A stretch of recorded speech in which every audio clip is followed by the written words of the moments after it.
ಜನ ವರ್ಕ್ ಸ್ಟ್ರೆಸ್ಸಿಂದ ಅಥವಾ ಬಿಸಿಲಲ್ಲಿ ತುಂಬ ಹೊತ್ತು ಕೆಲಸ ಮಾಡೋದ್ರಿಂದ ಅಥವಾ ತುಂಬ ಹೊತ್ತು ಟಿ ವಿನ ಅಥವಾ ಲ್ಯಾಪ್ಟಾಪನ್ನ ಅಥವಾ ಮೊಬೈಲ್ ಫೋನ್ನ ನೋಡೋದ್ರಿಂದ ತಲೆನೋವಿಗೆ ಒಳಗಾಗ್ತಾ ಇರ್ತಾರೆ. ಅದು ನಮ್ಮೆಲ್ರಿಗೂ ಗೊತ್ತು. ಈಗ ನಮ್ಮಲ್ಲಿರುವಂತಹ ಈ ಸೆಡೆಂಟ್ರಿ ಲೈಫ್ ಸ್ಟೈಲ್ ಸಾಕಷ್ಟು ಜನಕ್ಕೆ ಸ್ಟ್ರೆಸ್ಸನ್ನು ತಂದುಕೊಡುತ್ತೆ, ಹಾಗೆ ತಲೆನೋವನ್ನು ತಂದುಕೊಡುತ್ತೆ ಅಂತ. ಸೊ ಇದೆರಡನ್ನೂ ಕಡಿಮೆ ಮಾಡಬೇಕು ಅಂತ ತುಂಬ ಜನ ಏನು ಮಾಡ್ತಾರೆ ಅಂತ ಹೇಳಿದ್ರೆ, ದಿನಕ್ಕೆ 2-3 ಬಾರಿ ಈ ಕಾಫಿ ಟೀಯನ್ನು ಕುಡಿಯುವಂತಹ ಅಭ್ಯಾಸ ಮಾಡ್ಕೊಂಡ್ಬಿಟ್ಟಿರ್ತಾರೆ. ಕೆಲವ್ರಿಗೆ ಈ ಕೆಫೇನ್ ಅನ್ನೋ ಅಂಶ ದೇಹಕ್ಕೆ ಹೋಗ್ತಿದ್ದಂಗೆ ತಲೆನೋವು ಕಡಿಮೆ ಆಗತ್ತೆ, ಇನ್ನು ಕೆಲವ್ರಿಗೆ ಅದು ಜಾಸ್ತಿ ಆಗುತ್ತೆ. ಬಟ್ ಇದನ್ನು ಸಾಕಷ್ಟು ಜನ ಅರ್ಥ ಮಾಡ್ಕೊಳ್ಳೋದೇ ಇಲ್ಲ. ತುಂಬ ಜನ ನೀವು ಕೇಳಿರ್ಬೋದು, ಕಾಫಿ ಟೀ ಕುಡ್ದಾದ್ಮೇಲೂ ಕೂಡ ನಂಗೆ ತಲೆ ನೋವ್ತಿದೆ ಅಂತ ಹೇಳ್ತಿರ್ತಾರೆ. ಯಾಕಪ್ಪ ಅಂತ ಹೇಳಿದ್ರೆ, ಕೆಲವೊಬ್ಬರು ದೇಹ ಆ ಕೆಫೇನ್ನ ತಗೊಳ್ಳೋದಕ್ಕೆ ರೆಡಿ ಆಗಿರೋದಿಲ್ಲ. ಅದ್ರ ಬದಲಾಗಿ ನೀವು ಕಾಫಿ ಟೀ ಬದಲಾಗಿ ಬೇರೆ ಏನೆಲ್ಲ ಮಾಡ್ಬೋದಪ್ಪ ಅನ್ನೋದನ್ನು ನಾನು ನಿಮ್ಗೆ ಇವತ್ತು ಹೇಳ್ತಾ ಹೋಗ್ತೀನಿ. ಸೊ ತಿಳ್ಕೊಬೇಕು ಅಂದರೆ ಪೂರ್ತಿ ವಿಡಿಯೋನ ನೋಡಿ. ಅದಕ್ಕೂ ಮುನ್ನ ನಾನು ಚಂದನ. ಈಗ ನಿಮಗೆ ತಲೆ ನೋವ್ತಿದೆ ಅಂತ ಹೇಳಿದ್ರೆ, ಅಥವಾ ಫ್ರೆಂಡ್ಸ್ ಜೊತೆ ಹೊರಗಡೆ ಹೋದಾಗ ಕಾಫಿ ಟೀನ ಕುಡಿಬೇಕು ಅಂತ ಅನ್ಸಿದ್ರೆ, ಅಥವಾ ಈಗ ಒಂದು ಸ್ವಲ್ಪ ಬ್ರೇಕ್ ತೊಗೊಳ್ತಾ ಇರ್ತಾರಲ್ಲ, ಬೆಳಗ್ಗೆ ಒಂದ್ಸಲ, ಮಧ್ಯಾಹ್ನ ಒಂದ್ಸಲ, ಸಾಯಂಕಾಲ ಒಂದ್ಸಲ, ಆ ಥರ ಬ್ರೇಕ್ ತೊಗೊಂಡಾಗೆಲ್ಲ ಸಾಕಷ್ಟು ಜನ ಕಾಫಿ ಟೀಯನ್ನು ಕುಡಿಯುವಂತಹ ಅಭ್ಯಾಸ ಮಾಡ್ಕೊಂಡ್ಬಿಟ್ಟಿರ್ತಾರೆ. ಅವ್ರಿಗೆ ಸಡನ್ನಾಗಿ ಬಿಡಿ ಅಂತ ಹೇಳಲ್ಲ.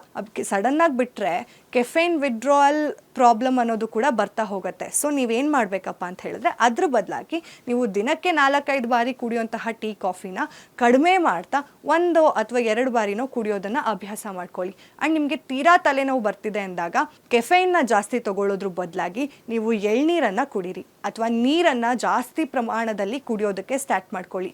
ಆ್ಯಂಡ್ ಇನ್ನೊಂದೇನಪ್ಪ ಅಂದರೆ, ಈ ಫೋನನ್ನು, ಟಿ ವಿಯನ್ನು ಅಥವಾ ಲ್ಯಾಪ್ಟಾಪನ್ನು ನೋಡೋದನ್ನು ಕೂಡ ಕಡಿಮೆ ಮಾಡಿ. ಆ್ಯಂಡ್ ಒಂದು ಡಾರ್ಕ್ ರೂಮ್ನಲ್ಲಿ ಹೋಗಿ ಒಂದು ಸ್ವಲ್ಪ ಮಟ್ಟಿಗೆ ಒಂದು ಪವರ್ ನ್ಯಾಪನ್ನು ತೊಗೊಳ್ಳಿ.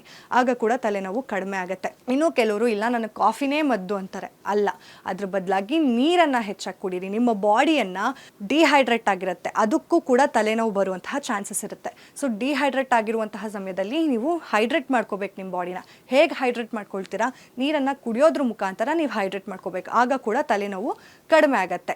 ಆ್ಯಂಡ್ ಇನ್ನೊಂದು ವಿಚಾರ ಏನಪ್ಪ ಅಂತ ಹೇಳಿದ್ರೆ, ನಿಮ್ಮ ಹೊಟ್ಟೆ ಖಾಲಿ ಇದ್ದಾಗ ಕೂಡ ತಲೆನೋವು ಬರುವಂತಹ ಚಾನ್ಸಸ್ ಇರುತ್ತೆ. ಸೊ ನಿಮ್ಮ ಹೊಟ್ಟೆಯನ್ನು ಯಾವತ್ತೂ ಕೂಡ ಖಾಲಿ ಇಟ್ಕೋಬೇಡಿ.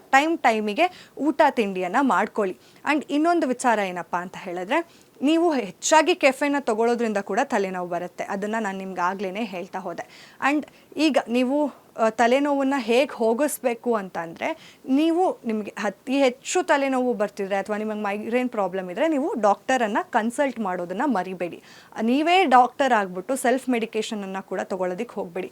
ಅದ್ರ ಬದಲಾಗಿ ನಿಮ್ಮ ಹೊಟ್ಟೆ ತುಂಬ ಊಟ ಮಾಡಿ, ಹಾಗೆ ನೀರನ್ನು ಕುಡೀರಿ, ಹಾಗೆ ಎಳ್ನೀರನ್ನು ಕುಡೀರಿ. ನಿಮ್ಮ ದೇಹವನ್ನು ತಂಪಾಗಿಟ್ಕೊಳ್ಳೋದಕ್ಕೆ ಟ್ರೈ ಮಾಡಿ. ಯಾವುದೇ ಕಾರಣಕ್ಕೂ ಡಿಹೈಡ್ರೇಟ್ ಮಾಡ್ಕೊಳ್ಳೋಕೆ ಹೋಗಬೇಡಿ. ಅದರಿಂದ ಕೂಡ ತಲೆನೋವು ಬರುತ್ತೆ. ಜಾಸ್ತಿಯಾಗಿ ಸ್ಕ್ರೀನ್ ಟೈಮನ್ನು ಬಳಕೆ ಮಾಡೋದಕ್ಕೆ ಹೋಗಬೇಡಿ, ಅದರಿಂದ ಕೂಡ ತಲೆನೋವು ಬರುತ್ತೆ. ಅದ್ರ ಬದಲಾಗಿ ನೀವು ನಿಮ್ಮ ಆರೋಗ್ಯದ ಮೇಲೆ ಗಮನ ಕೊಟ್ಟು ಈ ಕೆಫೇನನ್ನು ಕೂಡ ಜಾಸ್ತಿ ತೊಗೊಳ್ದೆ, ದಿನಕ್ಕೆ ಯಾರೆಲ್ಲ 5-6 ಬಾರಿ ಟೀ ಕಾಫಿ ಕುಡಿತಿದ್ದೀರೋ ಅವರು ಕ್ರಮೇಣ ಕಡಿಮೆ ಮಾಡ್ತಾ 1-2 ಬಾರಿನೋ ಕುಡಿಯೋದ್ರಿಂದ ನಿಮಗೆ ತಲೆನೋವು ಅಷ್ಟಾಗಿ ಕಾಣಿಸ್ಕೊಳ್ಳೋದಿಲ್ಲ. ಮತ್ತಷ್ಟು ಅಪ್ಡೇಟ್ಸ್ಗಾಗಿ ಫಾಲೋ ಮಾಡಿ ಅಶ್ವವೇಗ ನ್ಯೂಸ್. ಅದು ಸತ್ಯಾನ್ವೇಷಣೆಯ ಓಟದಲ್ಲಿ.